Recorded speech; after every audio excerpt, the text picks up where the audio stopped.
안녕하십니까. 세종연구소장 이상현입니다. 이렇게 온라인으로 뵙게 돼서 반갑습니다.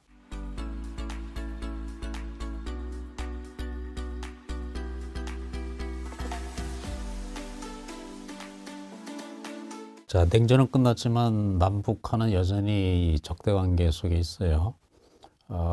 그 가장 근본적으로 말한다면 이제 한국 전쟁 이후에 이 한반도가 그 처해 있는 상황이 이 정전 상태죠. 종전이 아니고 그 정전 상태가 여태 지속되고 있고, 또 남북 간이 이질적인 체제로 가면서 이제 적대 관계가 일종의 그 공고화해졌다고 할까요? 그게 이제 지속되고 있는 거죠. 물론 이제 남북한 관계만의 문제는 아니고, 아시다시피 국제 체제 자체가 굉장히 대결적인 그런 양상으로 가고 있습니다. 그래서 냉전 때는 그게 이해가 됐는데, 그럼 냉전이 끝났는데도 왜 이 국제 체제가 그럴까? 지금은 또 미중 전략 경쟁이라는 새로운 변수가 등장을 했죠. 그래서 미국과 중국이 지금 뭐 소위 G2 시대라고 얘기를 하는데, 미국과 중국이 서로 전략 경쟁을 하면서 그 가치와 이념, 체제, 심지어 기술 패권까지 경쟁을 하고 있잖아요. 그런 가운데 이 한반도는 아무래도 미국과 중국 그 중간지대에 존재하는 지역이라고 볼 수 있겠는데, 단적으로 말한다면 한국은 미국의 동맹국이지만 또 중국은 북한과 또 긴밀한 관계에 있죠. 그래서 그런 걸 본다면 이 세계적으로는 냉전이 종식이 됐지만 한반도에 존재하는 그 정전 체제의 완고함, 그리고 국제 체제의 구조, 그리고 무엇보다도 북한 자체가 자기 스스로 부국 강병의 길을 가기로 이제 결단을 했기 때문에 이 남북 간에는 계속 크고 작은 갈등이 이어지고 있다고 저는 생각을 합니다. 그래서 이 한반도의 평화가 실질적으로 진전이 되려면 북한도 이 평화를 원하는 방향으로 국가가 변해야 되고, 또 우리의 대북 정책, 그리고 국제적인 여건이 이제 삼박자가 맞아 떨어져야 한반도의 평화가 진전되지 않을까 그렇게 생각을 합니다.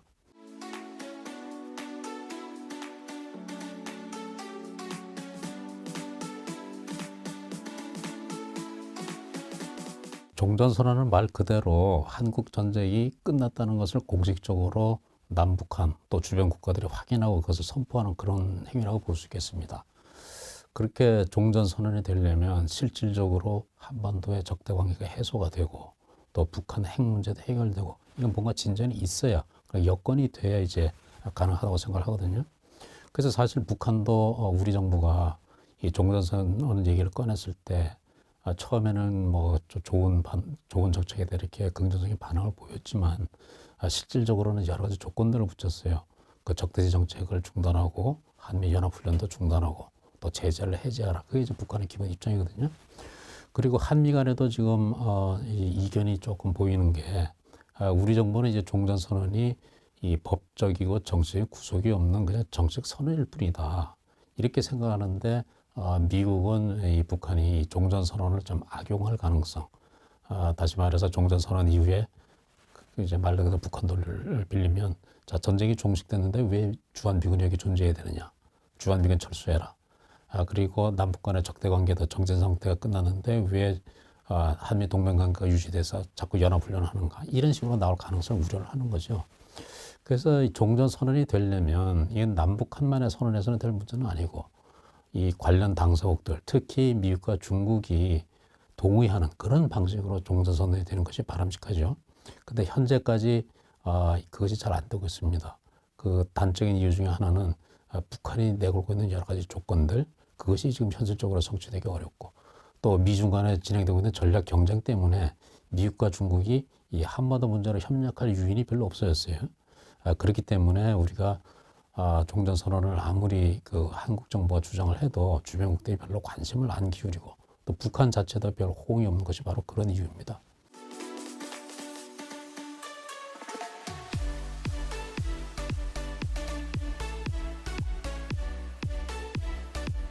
그거는 궁극적으로 북한이 과연 진정한 종전 상태를 원하는가, 이게 아무래도 가장 큰 관건이 되겠죠.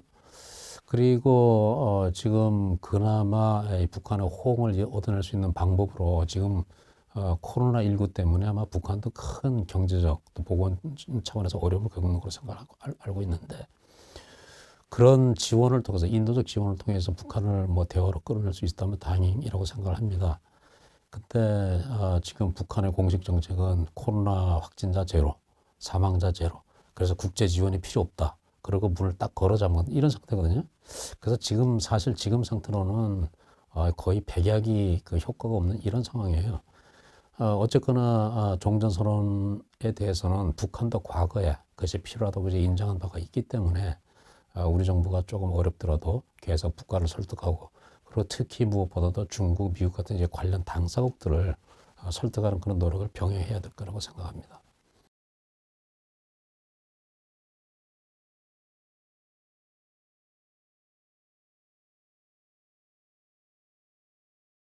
우리 정부가 되게 지난 오랜 세월을 되돌아보면 보수 정부와 진보 정부 간에 좀 생각이 좀 달랐어요. 그러니까 진보 정부는 대개는 북한 포용 위주, 그리고 보수 정부는 안보 정책 위주로 이제 그 북한 통일 문제도 받고 또 통일 문제도 접근을 했는데, 근데 그 통일이라는 것은 아무래도 북한의 호응이 있어야 되는 그런 거거든요. 그래서 과거 역대 정부 정책들을 쭉 보면 한 가지 안타까운 현실은 뭐냐면 갈수록 통일에 대한 공개적인 논의, 담론이 부족해지고 또 통일에 대한 국민적 여론도 낮아지고 있고, 특히 젊은 세대의 통일에 대한 그 인식은 과거보다 훨씬 옅어진 그런 상황입니다. 그래서 이런 상황에서 우리 정부가 북한만을 바라보는 통일 정책을 펴서는 별 효과가 없다고 생각이 들어요. 지금 북한이 내걸은 것은 핵과 경제를 동시에 발전시키는 병진 노선을 통해서 북한식 강성 대국을 꿈꾸는 그런 상황이거든요. 그런 상황에서 우리가 아무리 통일을 하자 이렇게 얘기를 해도 사실 북한 입장에서 준비가 되지 않으면 그건 통일은 될 수가 없는 일입니다. 그렇기 때문에 우리 정부가 이 통일 정책을 제대로 펴려면 북한만 바라보는 통일로는 이제 한계가 왔다. 그러니까 북한을 국제사회와 더불어서 북한의 살 길을 만들어주고, 여기는 뭐 여러 가지 차원이 있죠. 외교안보적으로 북한이 느끼는 안보 불안도 해소해주고, 그리고 국제적인 재정 지원을 통해서 북한의 경제를 회생시켜주는 이런 진짜 뭐라고 말하면 총체적인, 포괄적이고 총체적인 이런 통일 전략을 펴야 통일이 되지 않을까 그렇게 생각합니다.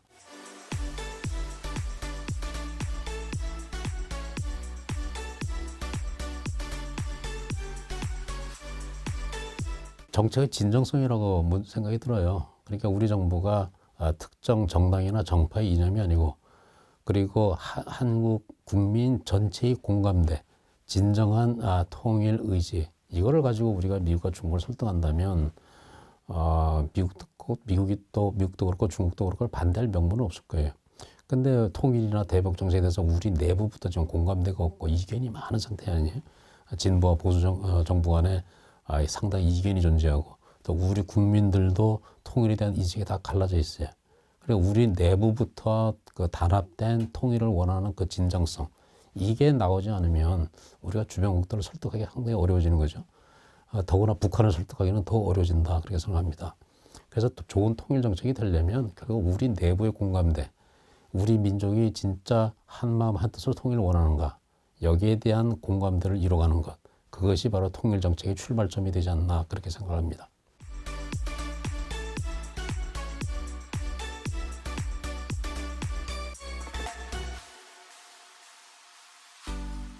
남북 관계는 남북만의 관계는 더 이상 아닌 것 같아요. 북한은 미국을 바라보고 있고, 또 중국은 미국을 바라보고 있고, 한국은 또 북한만 바라보고 있고, 어떻게 말하자면 각자 동상이몽이라 그럴까, 그것이 지금 이 한반도 상황이라고 생각이 되거든요.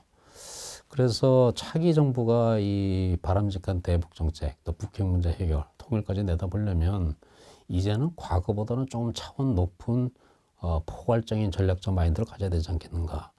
그러니까 한편으로는 북한을 상대하지만 다른 한편으로는 국제사회, 그리고 다른 한편에는 북한과 미국, 중국 같은 이 제3의 관계를 우리가 잘 주도해 나가는 이런 노력이 필요한데, 그래서 한반도 문제는 어떻게 본다면 굉장히 포괄적인 3차원 게임 같아요. 남북 간에 잘해야 되고, 그 다음에 북한과 미국, 북한과 중국 간에 이 국제사회가 잘해야 되고, 그 다음에 유엔 같은 국제기구에서 이 북한의 그 제재 문제라든지 그 다음에 경제 회생 문제 이 세 차원의 노력이 잘 병행될 때 시너지 효과를 내고 통일이 지금보다 좀 앞당겨질 수 있다고 생각합니다.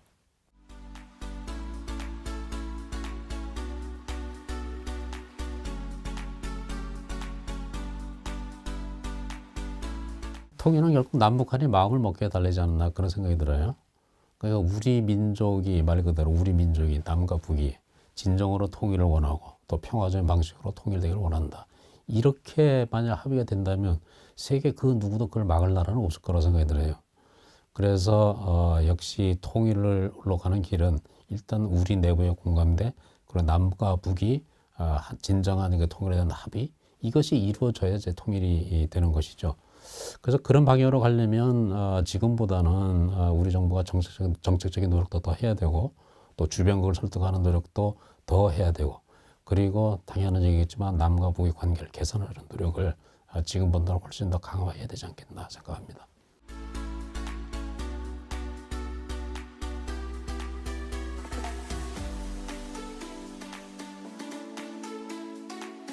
세종연구소는 대표적인 민간 연구소입니다. 저희는 국책연구기관이라고 흔히 알고 계신데 밖에서는 저희는 순수 민간 연구기관입니다.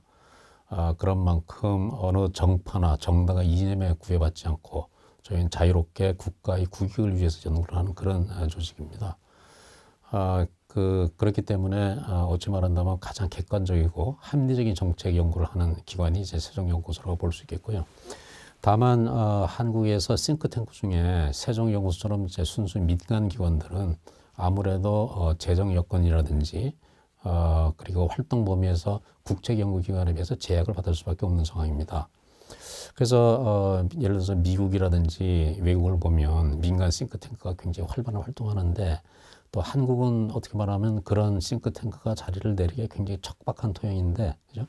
그래서 이 민간 싱크탱크 활동에 대한 국민적 이해가 조금 더 높아져야 되고, 그 다음에 정부가 할 수 없는 일을 하는 우수한 조력자다 이런 인식을 정부가 갖고 이 민간 싱크탱크의 활동에 대해서 좀 지원이 있었으면 좋겠다 하는 게 제 생각입니다.